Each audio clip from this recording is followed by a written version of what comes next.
let's stay with God a little bit, because I know you love him a lot. I know. So in February, you tweeted, you said the concept of God who designs and, he designs everything. And so when things don't work out the way you want, you ask God why. I mean, why did you have that reflection? I think that was when the footballer Christian Achu Achu passed died. away, yes. And I read so much about that on social, online. Mm-hmm. And oh God, why? But why did God this? Why did God allow this? This guy was why? So the whole thing was like, oh, why God? Mm-hmm. And it's not Christian Achu was the one that triggered me to put out that thing. But generally, humanity has just, and especially Africans, I don't know about the entire humanity, Africans have gotten to the point where, everything is by the grace, everything. Even development. Yes. I saw you wrote something about if we should develop, it's not by the grace, it's by human beings, right? Yes. Everything is by grace, So by grace to me just says it has nothing to do with what you did. It has nothing to do with how much work you have done. It has nothing to do with how much strategy you've gone through to accomplish it. Once you've accomplished it, hey, it is grace. So, for example, this interview I'm having with you is by grace that I can interview you. Is that the argument? Maybe that's which is doesn't make sense to me at all. And the first time that hit me was I think way back a long time ago, back in Brooklyn, when this woman had adopted a little girl, become her family, her daughter, blah blah blah, and some drunken driver one time killed this little girl. And I went to the funeral, and in trying to console the woman, the whole thing was about, it's okay, God gives and the Lord takes away. And I was sitting down there thinking, really? Was that supposed to comfort her? That was supposed to comfort her, And perhaps it did. And give me 1 second to explain this. That is the whole purpose of religion. That's how I see that is the role of religion, The fact of the matter is that this world is so difficult. This world is messed up. I mean, life can treat you like a king at one point, and then another point it treats you like some useless person. Sometimes, it's just like a wheel of fortune. Mm-hmm. You are up one day, you are down one day. Life is tough. And there are some amazingly great moments in life. Amazingly great. And at the same time, amazingly deplorable states of things that you go through in life. So for me, religion is aware of how difficult life is. So religion, whether Muslim, Christian, Hindu, whatever it is just supposed to be there to help us go through life. Whether it's difficult, whether it's painful, whether it's great, it is there to support us go through the difficulties. Like a crutch. Yes. Carry you through. Yes. And so therefore, that when somebody loses her daughter painfully, she's adopted, she has to follow religion to believe that it is okay. The Lord gives and the Lord takes away. Have confidence in that. And that, for all you know, will give the woman strength to live and carry on with life. So in a sense, that's very, very positive. That, the other option would have been maybe she's going so crazy that she's now in a mental home. But then religion comes in to give you that grand idea that, don't worry, God has got you covered. It's okay. And once you believe that, it works for you, fine. I have no problem with it. But the bottom line is that the truth of the matter is that no matter your religion, Presbyterian, Muslim, Hindu, charismatic, whatever it is, there are some certain human attributes you must have as a person. If you don't have them, you don't have them, and things will always not work out the way you want it, Last thing, then I'll stop, And it's a biblical quotation. Mm-hmm. And when people quote that scripture, I say this scripture is so true, you know. But my interpretation is different from the general interpretation that people may have, you know. The Bible says, Ephesians, I'm sorry, I don't remember exactly where, but it says, and to whom, you're talking about God, you know, and to whom, who is able to, it says, I'm sorry, I'm not getting this. Let's get the Bible and read it straight. Yeah, I can. Yes, of Chat course. ABT. GPT. Yes, Ephesians. GPT. And to him who is able to exceedingly find Thank it. you. Find it. Exceedingly abundantly above. Thank you. Yeah. Thank you to love me. You know, Yes. it says, and to him who is exceedingly abundantly above everything that you can think and ask. And that's what the Bible describes as God's power. You know, he can do everything for you exceedingly abundantly above. It's a temporal action. Boom, You know, boom, boom. that this great God can do for you. But check this out, Kafui. That's not the end of the scripture. He says he can do for you exceedingly abundantly above everything you can think and ask, according. Caveat. According to the power within you. Within you? Yeah. Not within him. Not within him. He can do all of these things according to that power that resides inside you.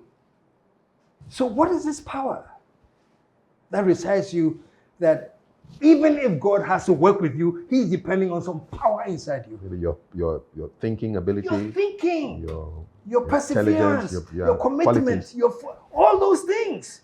If they are up top, trust me. Then he adds.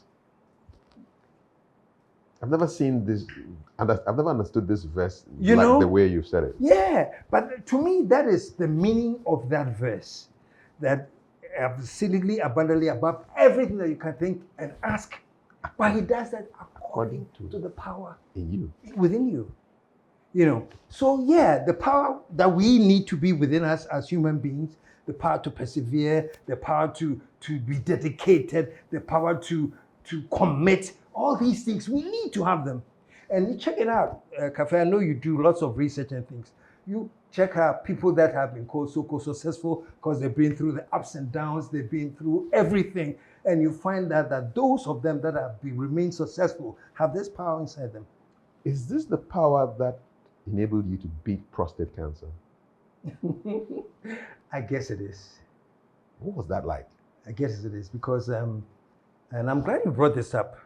Congratulations for bringing this up, because folks of you who are listening, especially men who are above 40, take a chance to check on your PSA. That's during the prostate cancer check. You know, it's called PSA, protein specific antigens. And if they are high, there's concern about high PSA levels, you know. So I went and did my PSA testing. There's a place called American Rejuvenation Clinic. You know, I just want to test my When was this? I think it was about 2 years ago. Okay. Yeah. I want to test the PSA. I had been testing it, you know, and it was above normals that I would consider comfortable, you know, but I didn't care. You know why? Because I work out a lot. I'm active. I do everything I can in my age, at this age, you know. Did you feel anything? I mean, like when you went to pee, did you feel any pain? No. Nothing. I didn't feel anything. I didn't feel any symptoms, except that later on I started realizing that I have much more frequency in urination. Okay. You know, but no pains, nothing, you know. So I went to the American Rejuvenation Center, and they checked it, and the guy said he is not comfortable with where the PSA is at. So I should meet him at 37 for a biopsy. You know, the biopsy is when your PSA levels are high. You do a biopsy to test further. You know. So they take a scrape a bit of your skin. Well, how do they get the biopsy? What do they get? Oh, they put something on your backside. Okay. And then they clip off bits and pieces of material. Material. Body. inside your body. Okay. Yeah. Well, how was that? What was the feeling of that It's very, very, very instrument? uncomfortable. Did it put you to sleep? No. Wow. Incidentally, I didn't do my biopsy in Ghana. Mm-hmm. You know, this is what happened when he told me that my PSA was very high Mm-hmm. and that I needed to do a biopsy. I said, fine. But just around then, my daughter was graduating Mm-hmm. in the US. Yes. And I said, okay, I'll go and Yeah. I have to go to the graduation. Sure, definitely. So while I was there, I decided that while I'm here, why don't I do the biopsy here? Mm-hmm. So they did the biopsy, and yes, that is when they discovered that I had prostate cancer. You know, so folks listening, this is the thing. If your PSA is high, go and check, and they are going to look at your the glands, Mm-hmm. and oh, I'm sorry, I'm not remembering everything. There's a name for the glands. Don't worry, they'll Google it. Please Google it. It's your experience. They'll Google it. So what is high? What number is high? What number is high? Yes. Oh, technically, it's supposed to be between 0 to 4. Mm-hmm. Is the normal range. Where were you? 66. Lord. Yeah. 66. And there are some people who are listening now who are probably have about 100 and something, 300, you know. Wow. Yeah. And you were still not feeling any pain? I was still not feeling any pain, you know. So they came back and said, yeah, you know, the PSA level was at 66, and they thought it was too high. And unfortunately for me too, my eldest brother died at the age 62 because of prostate cancer, and he did not discover that he had it until very, very late. So men out there, please don't joke with this. Mm-hmm. You may have it, but you don't know. Go for a PSA test, you know. So my brother went, and he, at the time it was discovered, I think it had really eaten into him. And the thing about prostate cancer is that it doesn't just sit quietly on your prostate glands, you know. If it's cancerous, it creeps into other parts of the Just body. Moving, you know. So when they discovered mine, they had me do some tests to make sure that it was not going into my kidney or to my liver or to the bones or to my back. They had to do more tests, you know, and then told me that no, it hasn't crept into other areas, but had a limited amount of time, like within the month, to do either a prostate surgery or go through radiation. Yes. You had a month. I had a month. And you were in the States when all this was happening. Yeah. How were you feeling? I mean, what kind of emotions were you experiencing? Oh, it was terrible. Wow. You know, cancer, that word is so scary, you know. And I was like, me? You know, yeah, I know I had the prostate thing, but cancer? You see, I couldn't believe that I had cancer. And I was actually being given an amount of time to make sure I did the surgery before it grew and crept into other areas. Who did you tell first that this is what you had? I was the US, so we did a phone conference with on Zoom. So it was me, my sons were not there, but me, my daughters, and my wife were all sitting down, you know, when they broke the story, you know. In different parts of the US? Or they were all in the same No, place? we're all in the same place. Okay. And the doctor? Then we touched with the doctor on Zoom. So he came and he just very nicely said, well, but we have to really do this, especially if my brother had done it 62, means it runs in the family, blah, blah, blah, blah. Yeah, you do have cancer. Were you scared? I guess I didn't know what to believe. I didn't know even how to react. You know, I got scared much later in the evening after the conference, and wow, you know, this, you know. But at the same time, they say, well, we can go through surgery. Then they tell you what they do when you have to go through surgery, or if you want to do radiation, this is what we will do, blah, blah, blah. And like, they assure you that you don't have to die of it. If you can act quickly, you know, there's a way to heal you, you know. And he says something I'll never forget. He says, people don't die from prostate cancer. They may die of it, but they don't die from it, you know. What's the difference? The difference, if you die, from prostate cancer, it means I had prostate cancer and I didn't do anything, and that killed me, you know. I may die of it means that something else could have killed me, but I had prostate cancer, but that's not what I, died from. Something like that, you know. So yeah, I went through the option of surgery. They do that they call it the pee-hole surgery, and that Google it and find out more Yes. about it. So I went through the surgery. What was the reaction of your wife and then your daughters and your sons? I guess they really had a meeting before we met the doctor and decided that, look, if the worst should happen, we should just let him know that we are there for him. My wife was so fantastic. Absolutely. I won't tell you the kinds of things she had to go through, after the surgery and all of that. And my kids, one of them is a doctor, so when the doctor was talking and all these things, she understood perfectly. Translating it Yeah. into English for you. Yeah. She just held my hand and was squeezing my hand like that while the doctor was talking. I said, maybe it's not such good news. So I went through that, Wow. Yeah. So you went for surgery? I went for surgery. And what was that like? Do you remember anything from the surgery? No. They put you to sleep? Yeah. They put you to sleep. And then they did the surgery. And Going into the surgery, were you thinking, I may not come out of this? sort of no. Have you ever done surgery before? It didn't. Have you I ever know I done- had to sign Yeah. all these forms to say I may not come out of it. The form is there. Oh yeah, the So form is what, there. what? Give me a sense of what it says on the form. Or something to the effect that you have agreed to do this procedure, blah blah blah. And then somewhere along the line it says chances are, if it doesn't work out, you die. They don't put it that blatantly. Yeah. But that's what it says. what you sign. So when you got there, I mean, I signed it quickly. I thought I was ready. I was ready for it. Okay. So by the time I got to the place, I was ready. I said, whatever. Okay. And they'll come and say, oh, you're lucky. This doctor is going to do it for you. Oh, he's such a The best. great guy, blah, blah, blah. These are the nurses. So I don't know whether they've been Did trained you to believe say them? that. Did you believe them? Yeah.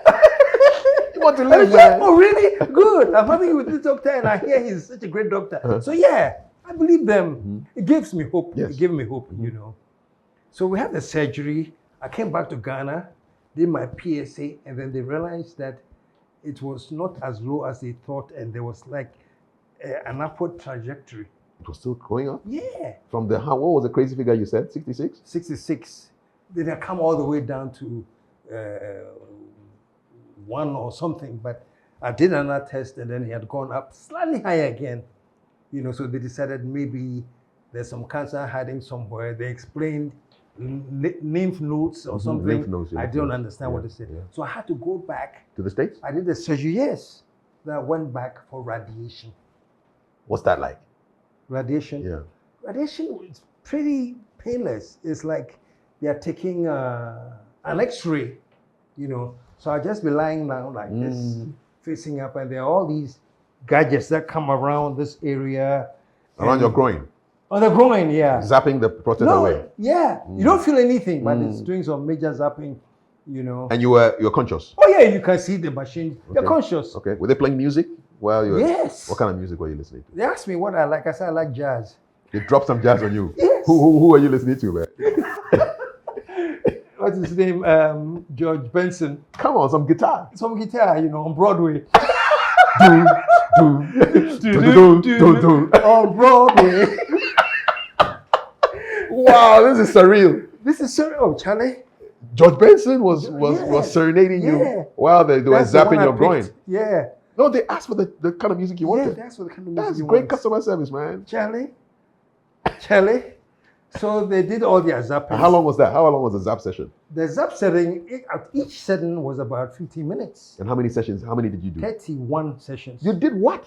31. Every morning, I went to the hospital and I picked an Airbnb. No, I didn't pick an Airbnb. Yes. My daughters picked an Airbnb for me that was close to the hospital. But that was like a mile. 31 days Yeah. straight. Except the weekends, Monday to Friday. 5. And then Monday to Friday. And 5. then Monday, and then, yeah. So it's over 6 weeks. Yeah, 6 weeks. And every morning, I would walk from the Airbnb to the hospital by foot, almost a mile. every morning. They do the zapping, and then I walk back. How much was this costing you? How much? Yes. This is a lot of sessions, man. Plus a surgery. Yeah. Thankfully, my wife has amazing insurance because she worked for the World Bank, and so she has amazing insurance. So even the co-pay, the part that I had to pay was not that. But thanks for the insurance. Because it would have been extremely expensive. Surgery and then radiation. Give me a sense of in dollars what that would have been. In the neighborhood of a little over 100,000. That's a house in East Legon. Yeah. See how insurance is good? Yes. You have good insurance? Yeah. Yes. 100,000. Second, woo. This is some crazy experience. Yeah. And what I tell people when I tell this story is that even though I knew that my PSA was high, I was active. I was going on my walks and my runs and everything. I was climbing the Every mountain. Yeah. To this date, every month, I go up the mountain once a month. Yeah. I've met you at Legon walking. Yeah. If I don't go there, then I'm walking in Legon. And I'm 66 going on 67, So this is what happened. I just said to myself when the prostate PSA was going high, I said, I know it's going high, but I'm a very, very, very healthy person. An active person. Very healthy and active. So now I advise all Ghanaians, please, that there's a difference between being fit and being healthy. I spoke to the soldiers at Burma camp a couple of months ago, on this. And that's what I told them. I said, you're all fit. You are the military. You are fit. You can do 1,000 push-ups and over maybe. But are you healthy? But are you healthy? You gave a PSA talk at the yeah. And I was amazed when the doctor told me how many came for the PSA test, including top hierarchy, generals and things. They all went for the PSA test after the talk, You've become an ambassador, really. Basically. Yeah, because you felt it. And the best part was when I came to Ghana after the radiation, and I was supposed to wait for a month and then go for the PSA test. So I went for the PSA test, and I got the results, and I called him and I told him, and I said I tested and my PSA was 0.01. He says, wow, you have officially survived cancer. He says you can call yourself a cancer survivor. Thank you. Wow, from 66 to 0.01. Yeah. What a jump. What a jump. I mean, there comes with lots of things, uncomfortable things that I won't tell anybody on air here. But I'm telling you, when at the end of the day, you go through everything. See how I'm sitting here with you? And 3 months ago, not 3 months ago, that time, I couldn't have. Were you weak? Did you grow lean? What happened? How did your body change? My body didn't change. So all the time I was doing my fitness work and things, I had it, but I didn't know. My body didn't change. I was still the same me. Nothing changed physically on me. Did your peeing change though? A lot. I was peeing more frequently. How in a day? How many? In an hour? How many times were you peeing? In an hour, like almost 3. Yeah. Every hour. Yeah, like every 10 minutes, I feel like I have to go and pee. So sleeping would have been crazy for you. Very difficult. Were you wearing diapers? Pardon? Were you wearing... No, I would wake up because you feel like getting up. Okay. Yeah. So you get up and you go and wee, and then you have maybe get another 2-3 hours of sleep, and then wake up again. Yeah. Was it painful urination when you peed? No. You have to. It was flowing. Fortunately, maybe I didn't develop to that point because sometimes people say it's so painful. People we hear the yelling when they are peeing. I heard that. Yes. But thanks to early checkup, and that's a trick, folks. Early checkup, early detection, and they have a way. Right? There was one doctor in Ghana. He's called Colonel Digby. Okay. Is he a urologist? He's a urologist. Okay. He's at 37 now. And I'm very, very sorry. I'm forgetting the name of the doctor that gave me the diagnosis at the American Rejuvenation Center. Okay. Doctor, if you're watching, forgive me. Yes, you are forgiven. You are a survivor, man. You forgive every survivor. You forgive every I survived. You survived. Wow. So do check, So Yeah, I gave him my 0.01. He says, okay. You're good. You're free. Yeah, he says, well, So- you're free. He says, there are no detectable traces of cancer.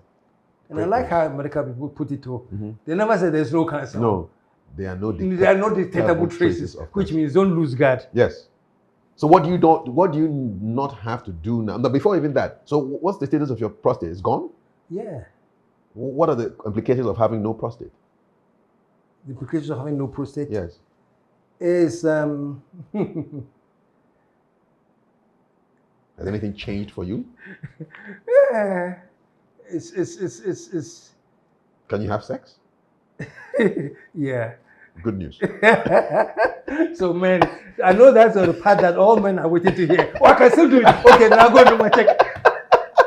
You know, Ghanaians and their sex, right? Hey, they don't joke Africans with and their it. sex. They don't joke with it, yeah. you know. So the doctor will tell you straight up Yes, that please. for a while you have extremely low libido, Yes. and sometimes even no libido. Of course, life is more important than sex. Yeah, well, At that time. at that time, you know, I know some men that say, "Hey, Charlie, No. oh no, Charlie," you know. They will prefer to die with prostate cancer. I don't know, but they're like, this is ridiculous. Anyway, so I've been through that, you know, but You're certified. I'm very satisfied now, you know. But what an I'm experience. okay now. What do you think enabled you to go through this experience? Because we bounced off that Bible verse, Yeah, you know, yeah. according to the Power that power that works, is within yeah, you. yeah. What kind of power did you have within you? Oh, I just felt like if I can get up and go for all these walks there, I have some inner strength in me, physically, you know. Even after the surgery, the day they did the surgery and I went home, the next day, it was so hard to walk, but my wife and I went on a walk around the house, not fast. I was very slowly, step by step like that, but I started walking, you know. So I really believe that deep inside me, you know, there was some strength in there. Did you pray? Pardon? Did you pray throughout this period? Throughout this period. Between the time they found out that you had prostate and then the surgery, how long did that take? Between the time that I had the cancer Yes, to the the surgery, diagnosis, yes. maybe about 3 months. 3 months. Okay. Yeah. Okay. So Maybe what was your spiritual life like? The same. You were still know, praying. I do my meditation. I unfortunately do not go the Ghanaian way, you know, because when I came back, somebody says, Charlie, God loves you, you know. Maybe he does. Maybe he does. But logically to me that then he didn't love my brother. Yeah. And that doesn't make sense. Yeah. You know, I get I you. think what happened was that, and every Ghanaian, listen now, look at whether you have the symptoms and then get up, go and do your test. And if you have to do the test and you need some surgery and you need medication, follow those steps, you know, and be praying if that's what sustains you. I'm not going to stop you, you know. But for me, it's more than, oh, I almost have cancer. Let me go to this pastor and they're going to pray the cancer away. No, it was more like go to the hospital, do what you have to do, and you know, because it was difficult for me to accept that. Oh, so he didn't like my brother. Yeah. No, he liked him. Yes. He didn't do any test. That was his mistake. That was his fate. So that's the power within you to Yes. take certain preventive actions. Yes, it's Yeah. only the power within you. You know. Were you given any recommendations to go and see some man of God somewhere, get someone to go and pray for you, things like that? Or you kept this thing quiet? You didn't I tell kept it anybody? quiet. Okay. So who knew? Who knew about what you were going through? Just your family? Just my family. You know. Except when I was in the US, check this out. I was even doing my shows on Zoom. What? Yes.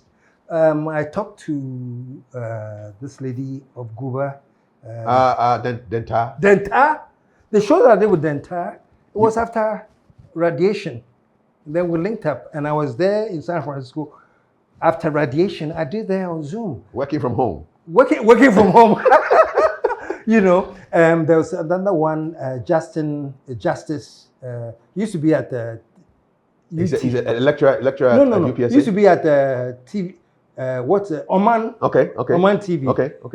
And you Just did it- Anand. you- Just okay, Anand. okay. You did a show it with was him. one of the most watched shows. And you, Zoom. your viewers didn't know what you were going through? No, nobody knew.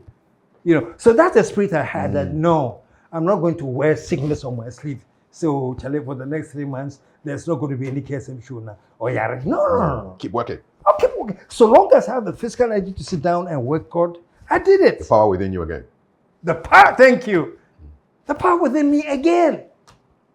You know, so I was doing, the show was going on. I think I did about 3-4 shows from the US. Ghanaians, you just turn on your TV and see the KSM show. You don't know that this guy has just come from surgery radiation. Yeah, radiation. And he's in the US. Yeah. Awesome. The power within. We need to tap more We into need that. to tap more into that, you know. And you could be a Christian and you tap into it, or a Muslim, or a Hindu, or whatever. The secret of life is that tap into that power within.